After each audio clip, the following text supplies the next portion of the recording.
Bonjour et j'espère que vous allez bien. Alors dans cette vidéo, on va maintenant travailler sur le rendu. Donc on va travailler pour activer les paramètres qui ne sont pas activés parce que ce sont de ces paramètres qui manquent afin de mieux augmenter un peu la qualité. Donc on va l'utiliser pour augmenter la qualité de notre rendu. Donc une fois qu'on a fini avec la caméra, d'abord la lumière qu'on a fait dans la vidéo précédente.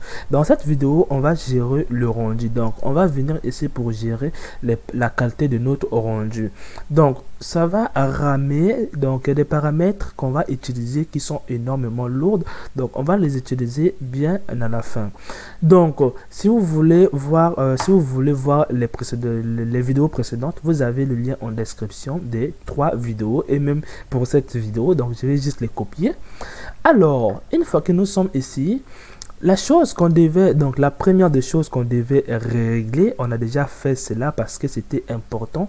Si on n'avait pas cela, on n'allait pas arriver à voir les bordures ici. Donc, si par exemple, je viens sur Ambient Occlusion, quand j'enlève, et là, voilà ce que nous avions ici. Donc, vous voyez bien, quand j'active l'Ambient Occlusion, on voit très bien les bordures et quand je l'enlève ici. Alors, nous allons faire une chose de l'ambient occlusion. Vous saviez que ici, l'ombre qui est là peut être créée même à partir de cet objet parce que quoi, la distance qui leur sépare est bien à l'intérieur ici. Donc si la distance qui leur sépare n'était pas à l'intérieur ici, cet objet ne peut pas créer l'ombre. Donc cet objet ne peut pas créer l'ombre avec cet objet. Alors, nous, on va pas utiliser un facteur, c'est lorsque vous voulez régler un peu, faire un peu quelque chose qui, si vous voulez faire quelque chose, facteur va vous permettre de régler la valeur de votre distance ici en valeur de 0 et 1, donc le plus rapide au lieu de changer de valeur ici. La précision, on va pas toucher ça, mais nous ici, c'est ce paramètre ça, donc ça permet de faire quoi? De flouter les ombres, de faire que les ombres puissent capter la couleur des autres objets. Une fois qu'on a fait, donc ça c'était pas activé, on n'aura pas besoin du bloom ici. Vous allez plutôt utiliser le bloom le plus souvent pour des objets de lumière, donc des objets qui émettent de la lumière. Depth of, on n'en aura pas besoin parce que notre caméra n'aura pas du flou, donc on va pas l'utiliser parce que notre caméra ne va pas avoir le flou, donc on va pas faire le flou. Nous avions ici subsurface, ça concerne des objets qui sont élastiques, donc des objets qui sont mous, on va pas aussi l'utiliser.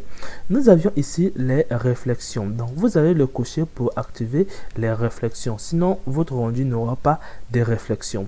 Une fois que c'est fait, vous allez venir décocher justement ce paramètre qui est là, qui permet, en fait, qui réduit un peu les réflexions, donc ça permet de stabiliser un peu votre rendu. On va l'enlever.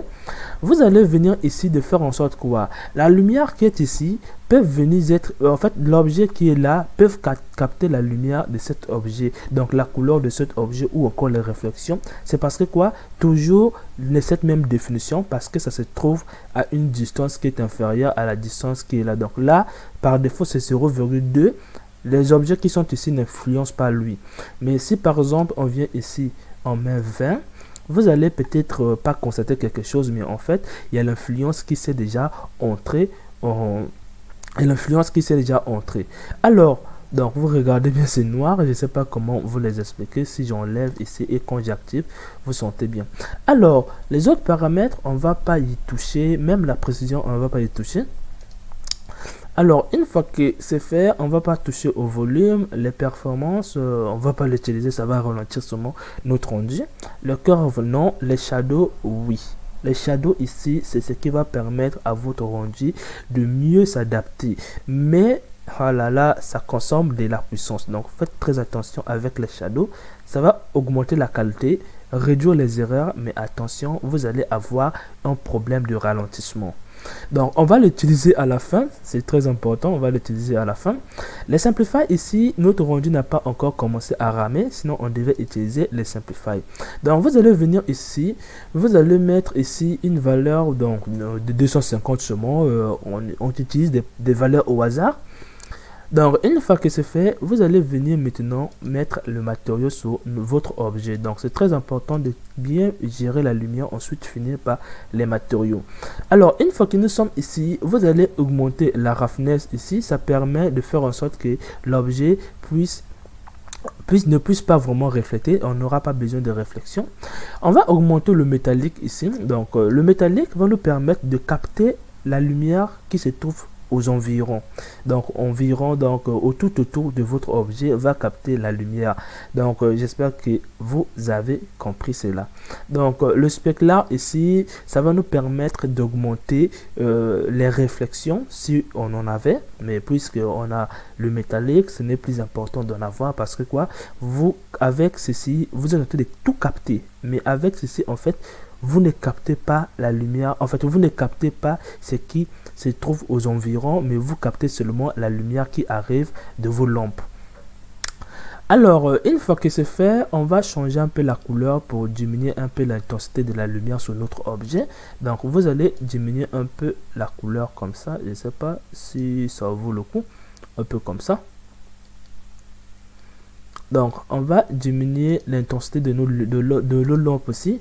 Donc, on va venir ici, le mettre de moitié. Venir aussi même mettre un peu comme ça. Donc là, ça ressemble au moins à quelque chose. On va flouter les ombres. Lorsque vous constatez que votre rendu commence à trop devenir noir, utilisez ce genre de lampe pour ne pas que ça devienne noir.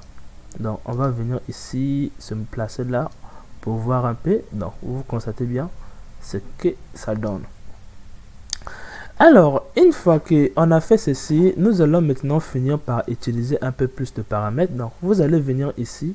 On passe sur le rendu. Vous allez venir dans les shadows. Donc, c'est ce qui manquait.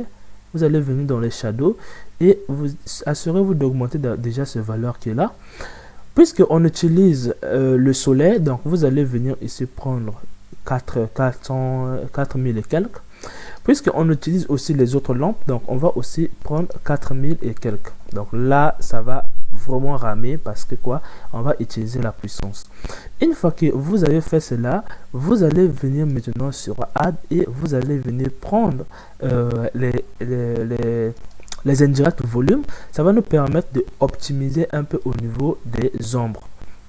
Donc vous allez augmenter un peu, faire SX un peu comme ça, GY, d'abord GX. On va le placer un peu plus comme ça. Donc ce que nous allons faire, vous allez venir dans rendering, donc vous allez fermer les shadows, vous allez venir dans indirect ici et vous allez cocher justement sur bake ici, et là Blender va faire ses calculs. Donc là Blender vient de finir ses calculs. Attention, plus que vous avez de la lumière, plus que les calculs vont mettre du temps. Donc j'espère que vous avez compris. Donc on va passer en vue caméra pour voir un peu qu'est-ce que ça nous a donné. On va maintenant finir par ajouter les réflexions. Donc vous allez venir ici et vous allez venir dans les light probe, vous allez prendre réflexion. Maintenant, une fois que vous avez fait réflexion ici, vous allez cliquer encore sur bake, mais il faut être encore patient. Donc là, ça a commencé.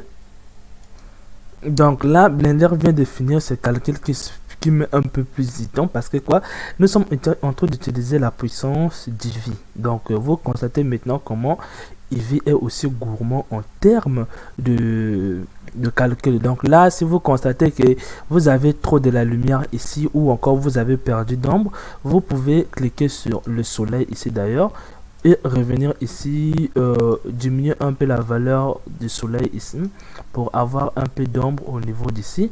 Donc j'espère que vous avez vu des méthodes qui peuvent vous permettre à réduire un peu, en fait à augmenter la qualité de votre rendu. Donc on se retrouve simplement dans la prochaine vidéo. Donc pour finir, je vous présente simplement le rendu qui est justement là avec Eevee. Donc on va pas utiliser Cycle. Donc on se retrouve dans la prochaine vidéo.